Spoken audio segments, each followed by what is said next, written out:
मुजरिम चाहे कितना भी शातिर क्यों ना हो, अगर पुलिस चाहे तो उसे कहीं से भी पकड़ सकती है, चाहे वो हजारों किलोमीटर दूर छुपा हो या सालों से गायब हो। आज की ये कहानी भी इसी के बारे में है। लेकिन पहले आप ये तस्वीर देखिए। पहली तस्वीर में अमरूद बेच रहे इस शख्स को देखिए, दूसरी तस्वीर में ई रिक्शा चला रहे इस शख्स को देखिए, तीसरी तस्वीर में कपड़े बेचने वाले इन जनाब को देखिए और चौथी तस्वीर में ठेले पर बैठे इस आदमी को देखिए। अब आप सोचेंगे कि हम इन चारों की तस्वीर क्यों दिखा रहे हैं, तो आपको बता दें कि आपको जानकर अब हैरानी होने वाली है कि ये चारों पुलिस वाले हैं जो 12 साल पुराने एक मर्डर केस के फरार आरोपी को पकड़ने के लिए अपना भेष बदल कर कातिल को पकड़ने के लिए ये मेहनत कर रहे हैं। इस वीडियो को देखिए, कैसे ये अमरूद बेच रहे हैं, कैसे ये कपड़े बेच रहे हैं, कैसे ये ठेला और ई रिक्शा चला रहे हैं। लेकिन सबसे हैरानी वाली बात तो यह है कि इनके इस भेष बदलने की बात को किसी को कानो कान भनक तक नहीं है। किसी को इन पर शक नहीं हो रहा कि ये पुलिस वाले हैं जो भेष बदल कर कातिल को पकड़ने आए हैं। असल में राजकोट क्राइम ब्रांच ने 12 साल पुराने डबल मर्डर केस में कुछ ऐसा ही कर दिखाया। एक ऐसा केस जहां आरोपी प्रवीण शर्मा 12 साल तक पुलिस की नजरों से बचता रहा। लेकिन क्या आप जानते हैं कि आखिरकार उसे कैसे पकड़ा गया और क्यों उसने अपने ही परिवार के 2 सदस्यों की हत्या कर दी थी? जरा सोचिए क्या होता अगर पुलिस उसकी लोकेशन नहीं तलाश कर पाती। क्या सच हमेशा के लिए दब जाता? आज की इस कहानी में हम आपको दिखाएंगे एक थ्रिलर मूवी जैसी पुलिस कार्रवाई, कैसे पुलिस ने भेष बदल कर आरोपी तक पहुंची और कैसे एक 12 साल पुरानी गुत्थी को पुलिस ने सुलझाया। तो अंत तक हमारे साथ जुड़े रहिए, क्योंकि हर पल रोमांच और सच्चाई से भरपूर आपको ये कहानी बहुत मजेदार लगेगी।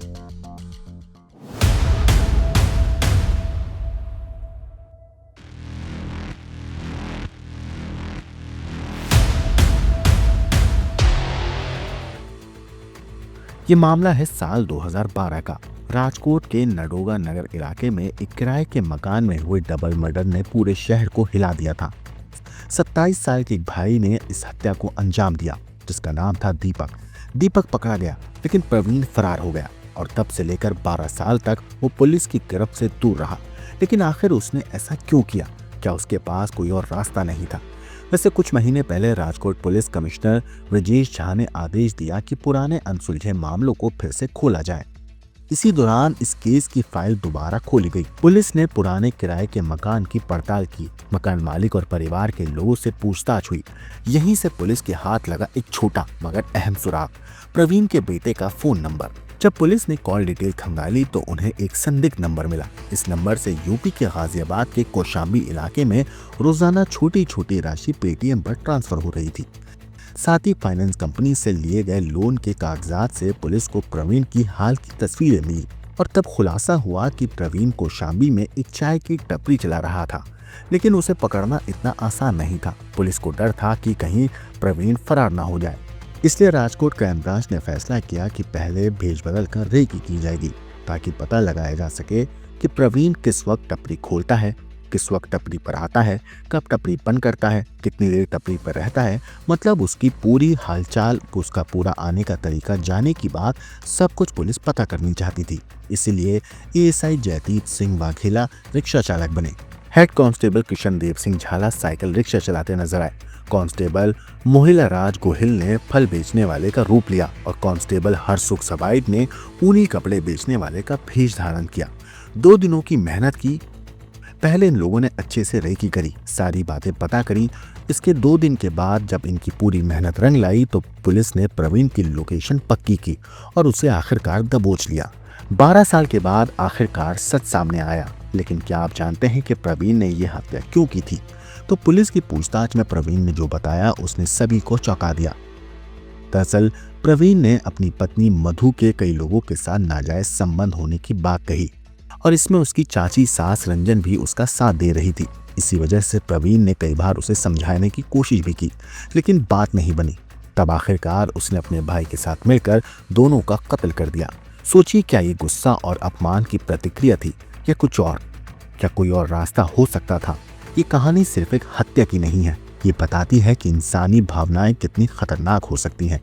12 साल तक आरोपी पुलिस से बचता रहा। पुलिस की आंखों में धूल झोंक कर एक अलग ही नई तरीके से जिंदगी की शुरुआत कर दी थी, लेकिन कानून की लंबी बाहें आखिरकार उसे पकड़ ही लेती हैं। साल 2012 में भक्तिनगर पुलिस स्टेशन एरिया में एक डबल मर्डर का इंसिडेंट हुआ था, जिसके अंदर एक मधुबेन और रंजनबेन नाम की दो औरतों का मर्डर किया गया था। और वो मर्डर जो है वो उनके ही जो पति और एक देवर है उनके द्वारा किया गया था, जिनके नाम थे प्रवीण और दीपक।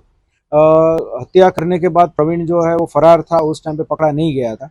पिछले 6 महीने से सीपी ब्रजेश कुमार झा सर द्वारा ऐसे जो सीरियस ऑफेंसेस है और उनके आरोपी पकड़ने बाकी है, उनके खिलाफ झुंबेश हाथ धरी है।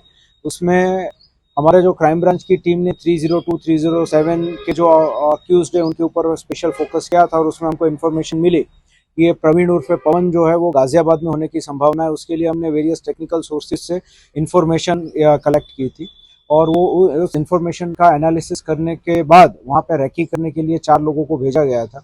उन चारों ने वहाँ जाके अलग अलग वेश धारण करके सबसे पहले कंफर्म किया कि ये आदमी वही है जो 12 साल से फरार है। वो कंफर्म करने के बाद उसको अरेस्ट करने के लिए गए। जब अरेस्ट करने के लिए गए तब वहाँ के लोकल लोगों ने थोड़ा विरोध भी किया, लेकिन फिर उनके साथ कॉमन सेंस से बात करके और जो भी अपनी एफआईआर और वो सब है उनकी इन्फॉर्मेशन उनको देके तो लोग समझ गए, और उसके बाद जो भी लीगल एक्शन है वो आरोपी के खिलाफ लिए गए। वेश भी पलटना पड़ा था, कैसे कैसे रहना 4 दिन तक लोकल टीम जो है वहाँ पे लोकल एक धर्मशाला में रुक के उन्होंने अलग अलग वेश धारण किए थे। कोई चाय बेचने वाला बना था, कोई शाकभाजी बेचने वाला बना था, और ऐसा करके पहले कंफर्म किया कि ये आरोपी वही है जो जिसको हम पकड़ने के लिए गए। सर, किस सोर्स से हमको माहिती मिली कि ये जो आरोपी है वो गाजियाबाद में रह रहा है?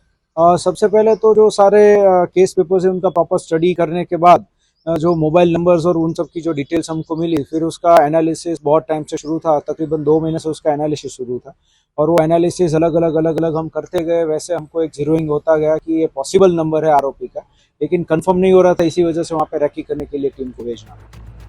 अगर ये कहानी आपको मज़ेदार लगी हो तो इस वीडियो को लाइक करें, शेयर करें और हमारे चैनल को सब्सक्राइब करें।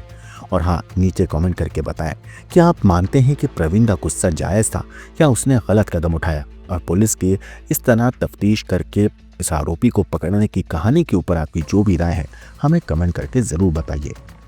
ब्यूरो रिपोर्ट, क्राइम तक।